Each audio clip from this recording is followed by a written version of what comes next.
We're all living in a world gone geek. It's time to geek hard or go home. The website is fake, but the podcast is real. Here's your host, Grounded Geek.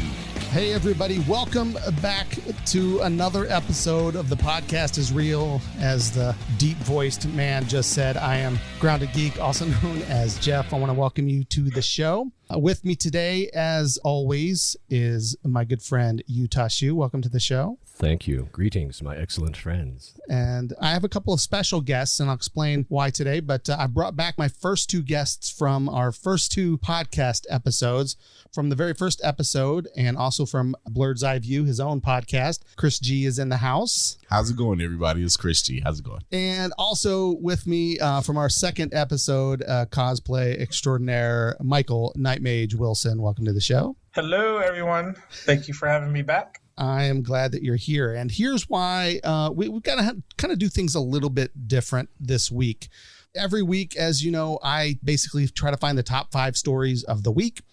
I go through all the pop culture news that's going on. I have a feed that kind of updates with all these different sites, and I'm just trying to keep an eye on everything. And this week, I'm trying to pick out some stories to talk about. And really, I mean, as I'm sure everyone is aware, there's really only one story going on kind of this week that's really captured the world's attention. It just didn't seem right to talk about some of the fluffy, kind of silly things that we talk about every week this week. It felt wrong. It felt a little tone deaf as I was trying to find in between these little fluffy stories. It didn't seem right. It felt like, am I ignoring what's going on? What am I doing? It doesn't feel right.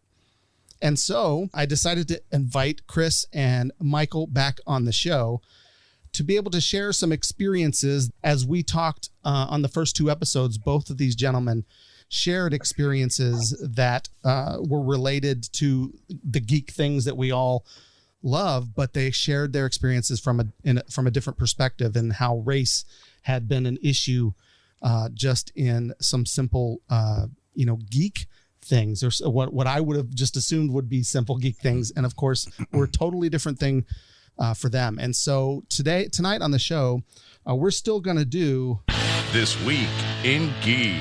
But really, there is just one story. Number 1.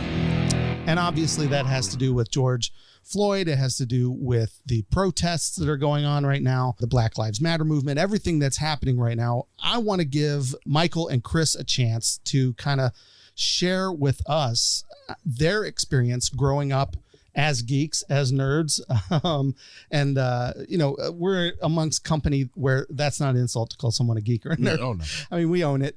Nowadays, yeah. But you guys experienced it differently. And your podcast, what's it called again? Blerds Eye View. Now, explain to us what a blurred is. So a blurred is in an acronym, well, not an acronym. It's the word saying black nerd. So you just take the BL from black and put the nerd together, and then you have blurred. Right. And it is a different perspective, a different experience. Mm-hmm. And so I just want to listen. I want to hear. I want to know and understand the way you've experienced things differently. As we talked about during prep for this, mm-hmm. We all grew up following the same TV shows, loving a lot of the same heroes, reading a lot of the same comics.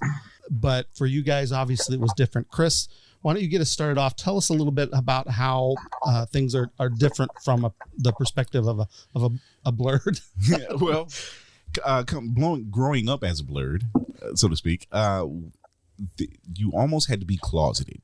So you couldn't really let too much of your geek flag fly, so to speak, because people always viewed it as being too nerdy. Yeah, it was cool to have to be Roadblock from G.I. Joe or even Jazz from Transformers.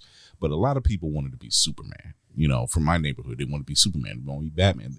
They weren't exposed to a lot of the black superheroes that we are currently seeing now, the Black Lightnings, the Black Panthers, the Luke Cages, the Misty Knights, you name them. So coming up, I think by the time I turned 11 is when I first was introduced to Black Panther. And a lot of my friends never heard of that character. They had heard of Superman, they had heard of Batman, they heard of Green Lantern. And it was almost laughed at when they said, oh, he's he's not real. He's not a hero. And how can he own his own country? And how can he be a king? Because they haven't had that experience. They weren't exposed to that. So growing up and seeing a lot of these characters coming out more and more, it became easier. And then I think within the past, 20 years or so, they've become more and more apparent, more relevant. The Green Lanterns, the John Stewarts, the Luke Cages have been more popular than ever. The Misty Knights, who's having big reemergence of characters. The Black Panther, which is probably one of the biggest characters that's being known. And it's almost refreshing to see that. And then in light of everything that's going on now, and seeing that the world is literally saying, hey, we have your back. We see it. We know it's not right. Something has to be done. And that, I think, is the turning tide, not just for the social part of it, but for myself and Blerds everywhere, seeing ourselves more relevant, more coming out front and being accepted. There's still small factions like in convention. Well, can't count this year, right. But in years past, more and more cosplayers coming out and cosplaying as characters that aren't normally Black or are Black. There's a saying in that community that says there's nothing wrong with you cosplaying as a character that is or isn't Black, as long as you do the character justice, as long as you're not doing blackface, or you don't have to change your skin tone for anything. Just do the character justice. And we appreciate that more. When you do a bang up job as Dr. Doom, or a bang up job as any other character that's not Black, Knightmage he's one of those people in the forefront that's saying, hey, be who you are, cosplay who you are. Knightmage, I want to ask you about that. On the way over here, my daughter and I were talking about this, and I told her the story that you shared last week on the show. Mm-hmm. And she started showing me all of these images from Instagram. She's all over Instagram, follows all these cosplayers and makeup because that's what she's into.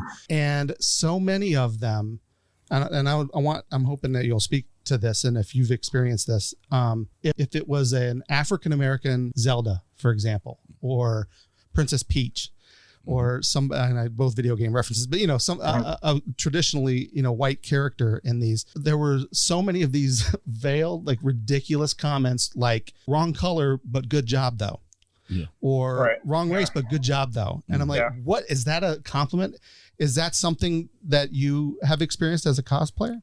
I can honestly say I don't think there's one Black cosplayer that has not experienced that. Mm-hmm. And that's incredible to say, but it's the truth. The fact is, most of those comments, I would say 90% of those comments are coming from people outside of the cosplay community. They're people who are just, they come across the image, they know the character, but they aren't really versed on what cosplay is about. So they're just voicing their opinion based on, oh, well, I've only seen Batman as, Michael Keaton or Christian Bale, or what I see in the comics, like the mainstream comics. So therefore, that's the only Batman I know. So you're not Batman. You know what I mean? Mm. They don't really understand and grasp what cosplay is, which is basically just your fan art of that character. So 90% of those comments, that's where it's coming from. It's just people outside of the community.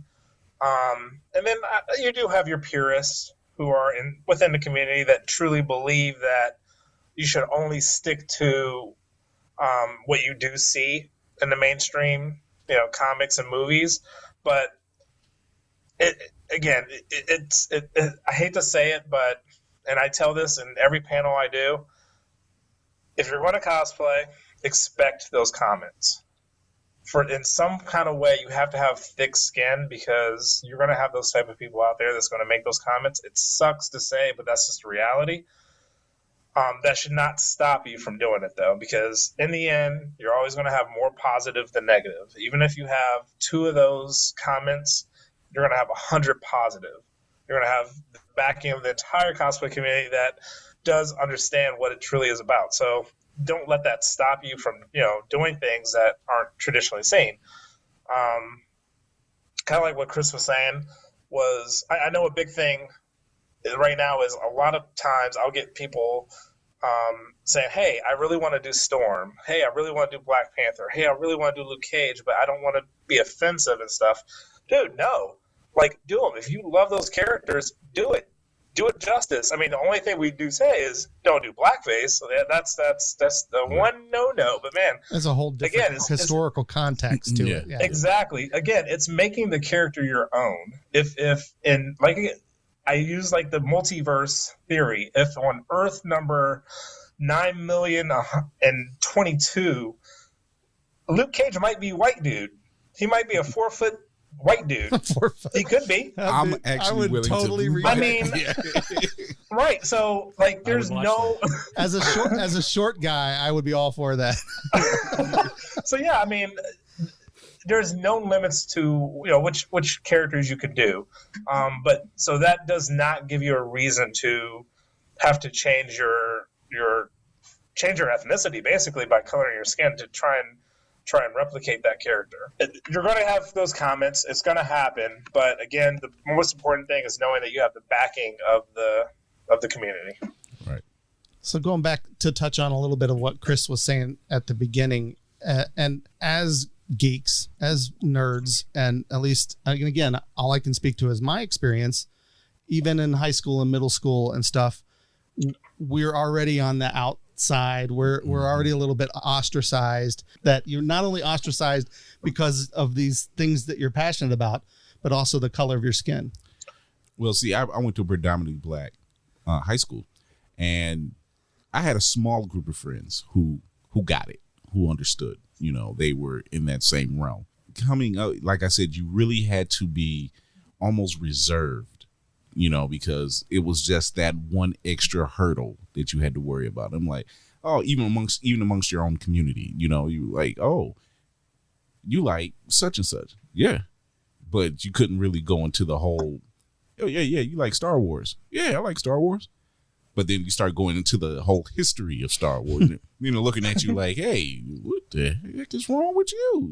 But now it's nothing. It's more accepted. Like Knightmage said, there are still some small pockets. There's some small factions, and there's some people outside, and there are some purists who feel the need to troll is the best term I can find right now. Mm-hmm. Troll and feel like they're being important by saying, oh, this isn't how Princess Peach looks, or this isn't how Zelda dresses, or whatever. Or this isn't their skin color. Well, how would you know? I've won an argument at one point when they were trying to say it was a character. It was a gentleman who dressed as Superman. I can't remember who he was, but they were saying, oh, Superman's not black. I said, one, on a different Earth, he is. Two, since Superman's body is charged up by the sunlight, technically he would be. That was my sarcastic side kind of winning that argument against him, and they couldn't say anything else about it. But it was difficult. You almost were holding a part of yourself back, and for me, let me see, I met Knightmage it was almost 10 years ago. Yeah. Does that make us best friends? I think so. I met Knightmage almost 10 years ago, and he was the first person I seen dressed as Daredevil. It was Shadowlands Daredevil, actually. And he was the first. Not only was he the first person I seen dressed as that, he was the first black person I seen dressed as that. And seeing more and more people in the cosplay community step out of their zone, dress as anime characters, dressing as video game characters, dressing as pop culture reference characters. I'm still waiting to see a black Indiana Jones. I'm waiting to see that, but seeing these people come out of their shell, because what it is you're almost lifting up the spirits of another African American, because they said, wow, if he or she can do it, then I can do it. And then somebody else sees you doing it, and then they're doing the same thing. And it becomes, and it was something I had got exposed to, almost that 10 years ago. Seeing that, I'm like, wow, I didn't know that many people of my skin tone were into it like that. And even then, I was just kind of like, I like comics, I'm going to go to this convention. And then seeing people like myself there and seeing like, wow, I feel at ease. I feel at home. I feel better about myself. I want to do what they're doing now. And then behind me is another little boy or little girl who sees that and does the same thing. And so it becomes this almost like you're reaching back, and helping this person up. So it was almost difficult coming up to letting that person out, that part of yourself out. But then years later, as you become more mature and more older and more exposed to the world of geekdom, you're better for it.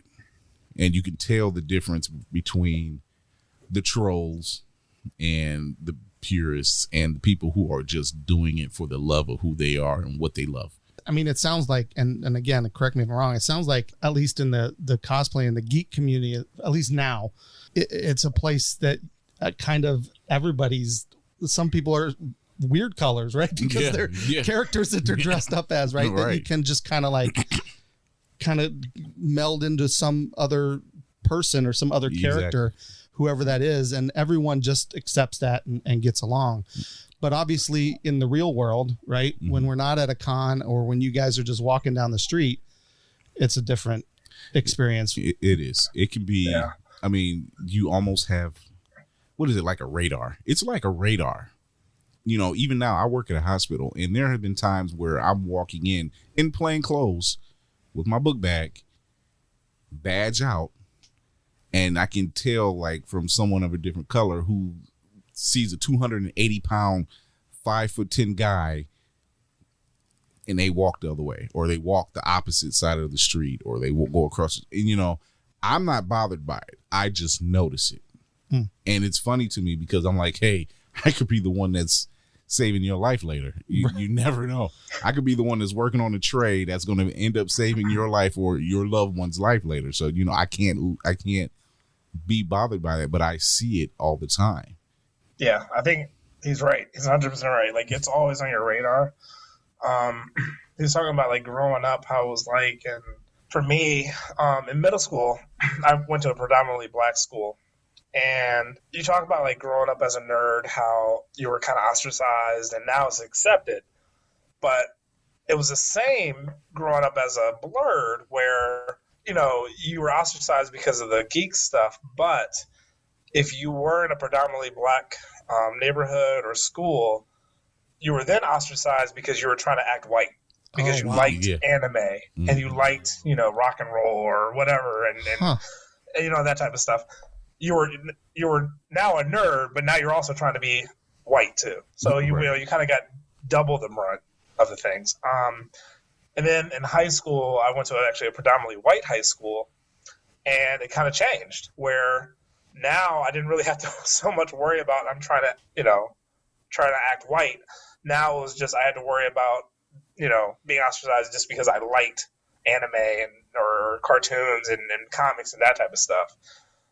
It wasn't until really I got into the cosplay community where I kind of noticed how much representation there wasn't for African Americans in comics and anime and stuff. Like, growing up, Superman is my all-time favorite character of all.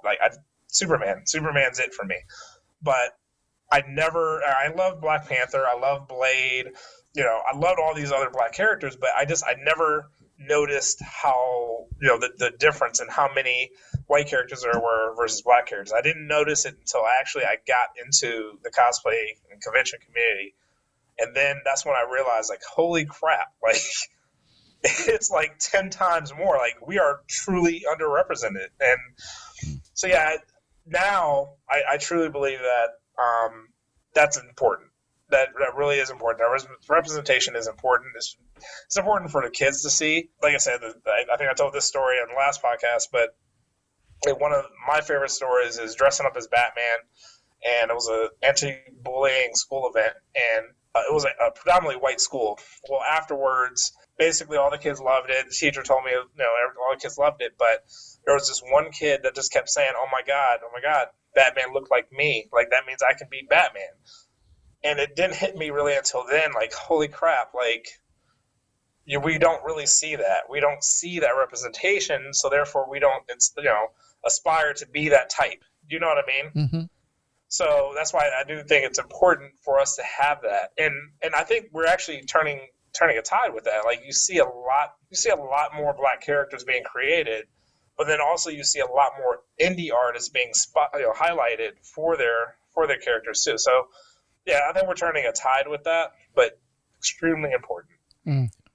So what was the first character that was black that you remember as a kid? That character looks like me, like the little boy.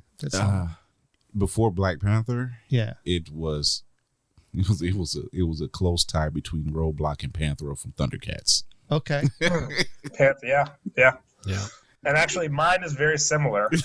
So mine is actually Hong Kong Phooey, because he was voiced by Scatman Crothers, and I knew Scatman was black, and his voice is just iconic. You know what I mean? Sure. And I don't know, for some, like, I just realized that, man, that's a black man doing that voice. Like, Hong Kong Phooey is black, just like Panthro. Everyone knows Panthro's black. You know, like, it's just. But it was his vibe. It was something he was giving off, and then he was working on a car all the time. But and here's the thing that's, and this is going to say, kind of tell the tale of this entire thing is, people our age, like me and Chris, you talk to all of us, 9 times out of 10, it's going to be a voice character that we identified with, that we knew was black. You know what I mean? Yeah. That's almost sad to say. Like, no, it is. We have to rely on that. That's what we had. That's interesting. My close third is Jazz, because it was also Scatman Crothers. Right. Yeah, like Michael said, he's got a very recognizable voice. Yeah, he does. But you know what's interesting, and this is going to be, and maybe this is again how our experiences are different, is when I was old enough to watch Hong Kong Phooey, I had no idea that was a black man doing the voice. Do you know what I mean? Like, it wasn't knowledge that I had. Not that it would have mattered, but I'm just saying, like, I didn't know. I mean, it wasn't relevant. I think it's just now becoming common knowledge that, James Avery passed away a couple of years ago, but it's just been common knowledge that he was voicing Shredder all this time. Right. And not a lot of people knew that. Right. Like, he, not only that, he was War Machine first. Yeah. in the 90s Iron Man cartoon. Oh my gosh. Yeah. So, he was in front of the camera and behind the camera. So. I mean, I would, if I had to like do a top rated like black characters for me, it would go Spawn, Blade. Actually, Blade and Spawn are like very close as first. Black Panther, Luke Cage, and I hate to admit it, but in the 90s, Night Thrasher. I just loved his look. He was just really cool. It was so basic. Now that I'm older, cool. I'm like, dude, that dude was stupid. But back then, I loved him. Sure. Now, looking back, I wish I would have appreciated Static Shock more. Yeah. But yeah. How about you, Chris? For me, it was Blade and Spawn and Blade were always the first two that I was really, really exposed to. Well, besides Black Panther. Black Panther was actually the first one. But, there wasn't a lot that I could get a hold of. By the time I was old enough to grab comics and everything, then it became Blade and Spawn. Until I was able to begin the hunt, so to speak. But yeah, those 3 characters really kind of stood out for me. And when did Blade, because Spawn didn't happen till like almost the 90s, right? In the 90s. Yeah, Spawn was the 90s. When was Blade? Blade was actually the 70s. Okay, so Blade goes way back. Yeah. As a comic book. Yeah. He started in the mid-70s. But he was really underappreciated back then when he first debuted. Yeah. It really honestly wasn't until like the Spider-Man, Amazing Spider-Man cartoon when he debuted in that, where he kind of got noticed when he was like fighting with Morbius and stuff. And then when the movie came out, he really blew up. And that still was later. Like you had to wait a long time. Right. And think about, I mean, I know that Wesley Snipes actually was trying to make Black Panther before Blade ever even happened. That was in the 90s, yeah. And look how long it took for Black Panther to show up. I'm actually glad he didn't get that off the ground. Yeah. There's, I think... we wanted it too bad back then, but now I'm so much better off for it. Yeah, that's true. I mean, that's when we think about like the first efforts even at Captain America and Fantastic Four that came out back in the day. Remember those? Those were pretty bad. So, I mean, I guess there's some benefit to have waited until the technology can really do it well, because maybe we wouldn't have fond memories of it. But it's also a shame that we had to wait that long to get. That almost the entire cast of that movie is black. Exactly. It was Martin Freeman black. And Gollum. I just totally blanked on his name. Andy Serkis. Serkis. They might be the only white people in that whole movie. They're the Tolkien. The Tolkien. That's right. That's right. Let's talk about that movie then, if you don't mind. That movie for me, and clocking in right now, I've watched it at least 27 times. Jesus. Well, I'm rocking the shirt. I literally have a Black Panther shirt for every day of the week. How many helmets do you have? I have 3, working on 4. Working on 4? Working on 4. First one I made, the other 2 I bought. If you were to see my office, it's insane. Like wall-to-wall Black Panther. I believe I believe Hasbro, aren't they releasing a Black Series one? Yes. There are some pieces I'm still trying to get a hold of though. But that movie for me spoke volumes on more than just the fact that here it is, a character that I idolized as a child, finally getting some recognition on the live screen. It was more or less showing the heritage and showing the background and showing like the wardrobe and the background of the country where he lives and everything. And the fact I've read every iteration of the book, and he's always struggling because it's not just this guy in a suit who has these abilities. He's a man trying to run a country. He's a man trying to keep his country from falling off the brink of the edge. There's nothing financially wrong with them. It's just they're untouched from outside forces, and they keep that there to, they were never colonized, and when you read your history books and they talk about how British colonies came over and basically just took the slaves and then colonized certain parts of Africa and took all these minerals and everything else from out the earth and everything. And here it was, this fictional country, almost dead center, that wasn't touched by none of it. And it makes you wonder what could have been had that not have happened. I go really deep. Yeah, I was like, dude, you getting deep, man. Like, I said, I've been rocking with the guy for over 30 years. So yeah, I mean, and Knightmage knows, like, the group of friends I hang with, they have nicknamed me T'Challa. And I was like, so I've become Cleveland's Wakandan royalty. So, there you go. And I own that title proudly. And so, but when the trailer first dropped, I actually shed tears because my wife was like, "Are you serious?" I was like, "No, you don't understand. Not only have I been waiting for this, but here's a movie that's centered around just this character. He's not the supporting cast. This is him. This is his outing. Marvel and Kevin Feige actually pushed for this. He said, no, it's time. We need to do this. We need to add this diversity into it, which is why you got Black Panther and why you get Captain Marvel, and now you're going to get Black Widow later on in the year. So yeah, it's very near and dear to my heart. I was gonna say for me for Black Panther, I'm a little biased. I'm not as deep as Chris.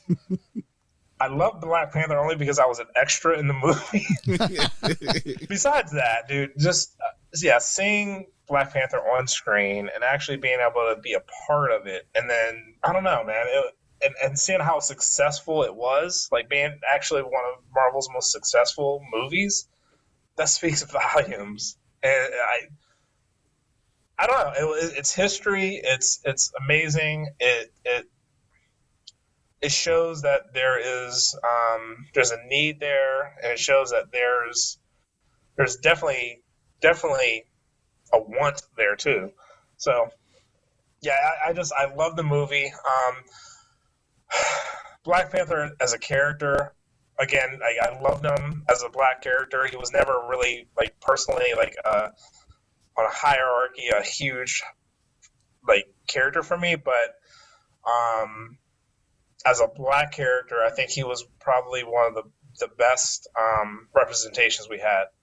You know, and I love the story of how Black Panther was created too. Like that's, to me, is amazing. I don't know that story. Why don't you share that one? Well, when Jack and Stan, I'm speaking as if I know them personally.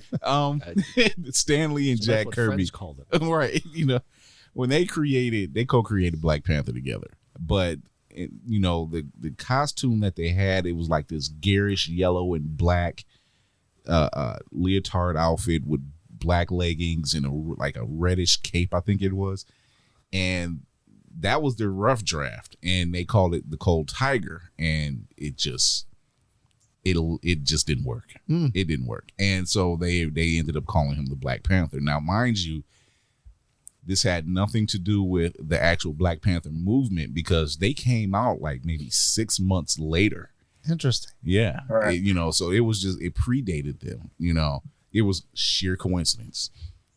It's just one of those characters for me that speaks volumes for a lot of reasons.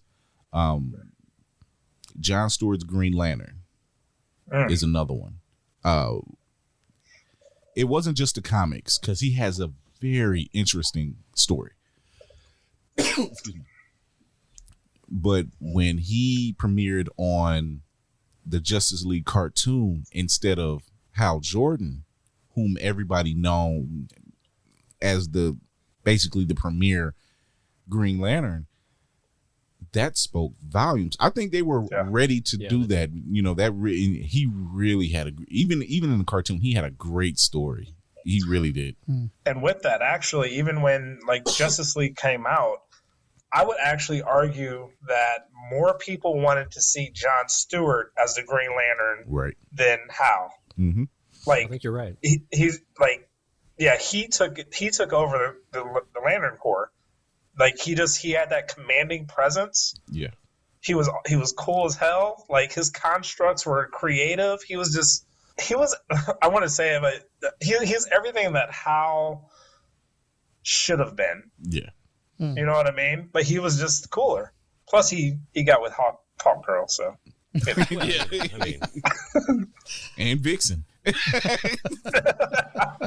All right. Well, so let's turn the corner on the conversation as we start to wrap up, because I know we're coming up on time for the show. But and I appreciate everything that you guys have shared. It's interesting to hear about these characters from a different perspective, and I think we should have more of these types of conversations because I think it's important. But at the same time, I don't want to keep the conversation just necessarily about the geek world and the pop culture world right now, because obviously in the real world right now, when you leave the con and you take off the costume and you're walking down the street as Chris or as Michael, it's a different experience. It's different. Well, let's start here. Yeah. When we leave the con and take off the costume, we might collapse. That's the first thing you're doing. Yeah, right. So, but we get what you're saying. I guess what I want to make sure that we don't forget to talk about or important to talk about is what can we do differently as a community? What can I do as a fellow geek and friend of you guys? How can we make a difference? What can we do? Well, like you and Utah said earlier, the first step is listening and actually in understanding. You know, once you step out that bubble, and the whole thing with George Floyd and his passing and everything, it's opened up another conversation that a lot of people are more willing to have, but it's still uncomfortable, and we can understand why. They have to. First step is listening. The next step is to show that support. Okay. And the third step is to call it out when you know it's wrong. You know, my mother and father instilled in me that if you feel like something's wrong, it probably is. And when you see something happening, when you know it's wrong, the gentleman in Central Park who had the woman, he's videotaping it the whole time. And she literally gets on the phone, calls 911 and says it's an African-American man.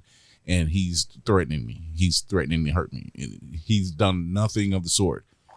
That type of stuff needs to be called out. You know, when you see the wrong, don't be afraid to speak up. You know, don't be afraid to ask the questions.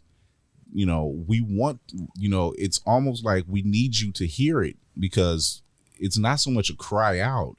It's just say, hey, look, we're here too. We matter too. You know, we're not saying that you guys don't matter, but our lives matter just as much as yours. You know, and the listening part is a major thing. I think it's you get that camaraderie when you start to understand to a degree that, hey, this person has never been in trouble. This person has never done anything wrong. This person has never had a record, never did anything to that degree, and something happens to them, and you're just like, why did that happen? What could I have done to stop it?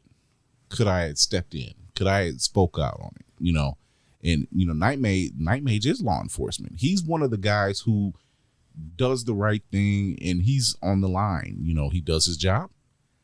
He does his job well, and he treats everybody fairly. You know, I've joked in the past, you know, with all this is going on, but I've joked in the past. I said, this is a world right now that needs a Captain America.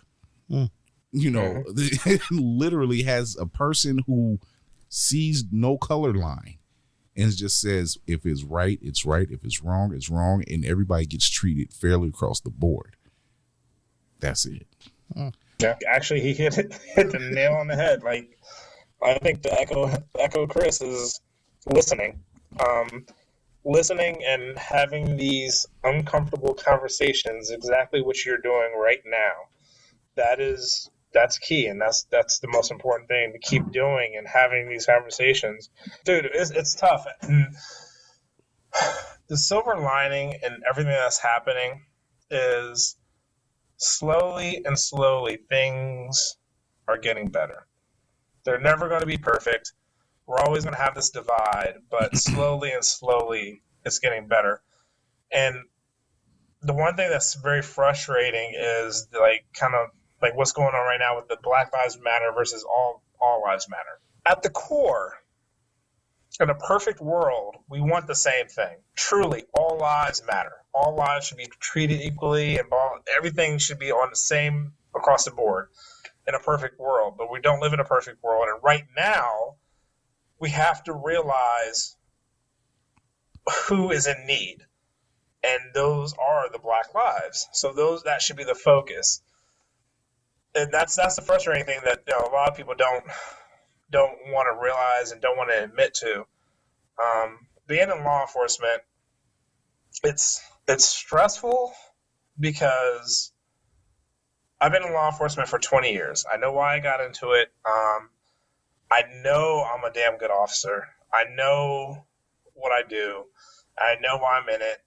But on the same side, when I take that badge off, and even when I'm in the badge, I'm black. And I know that too. And I've had issues because of that. You know, I see it from both sides, but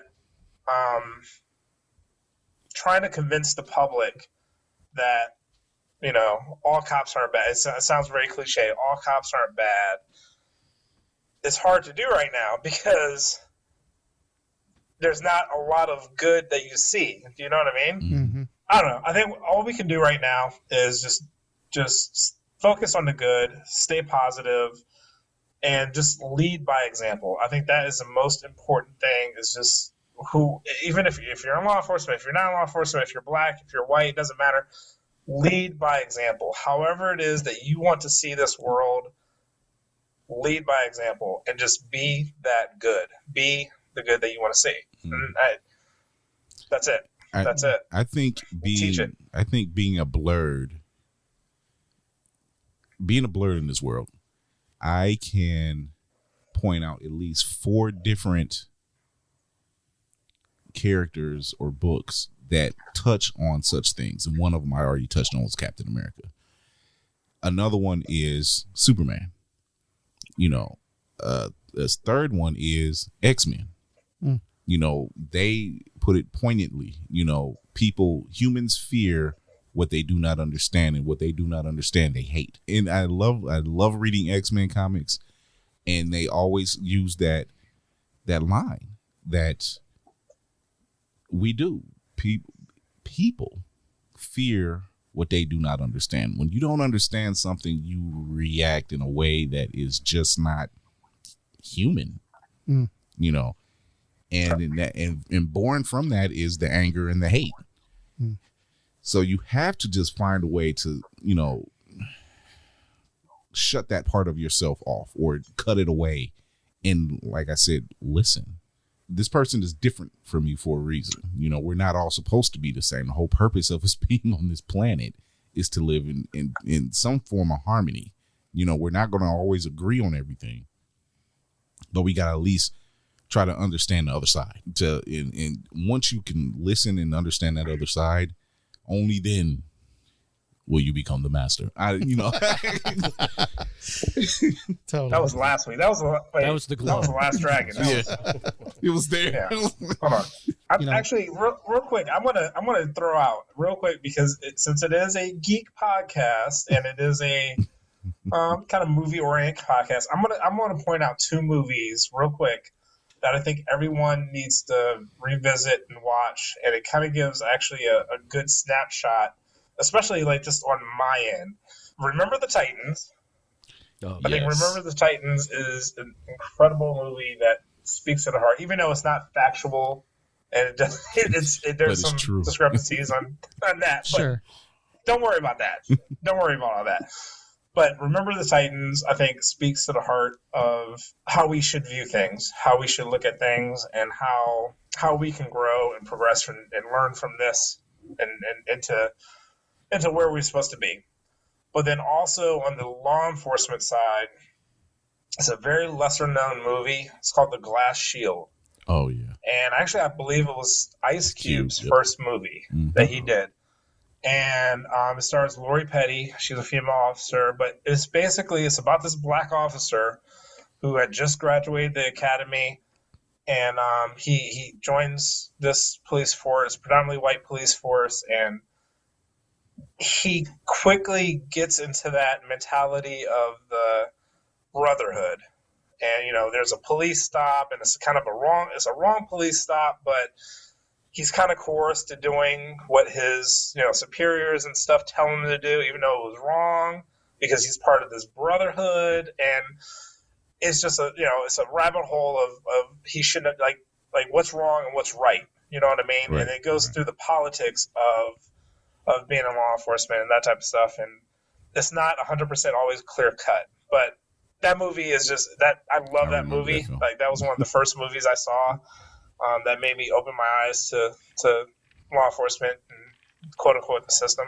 But those 2 movies, I think, right now personify what's going on right now and how to learn from it on both sides. That's good. I think you just did our rewind too. I think we could just go with that. To be honest with you, yes.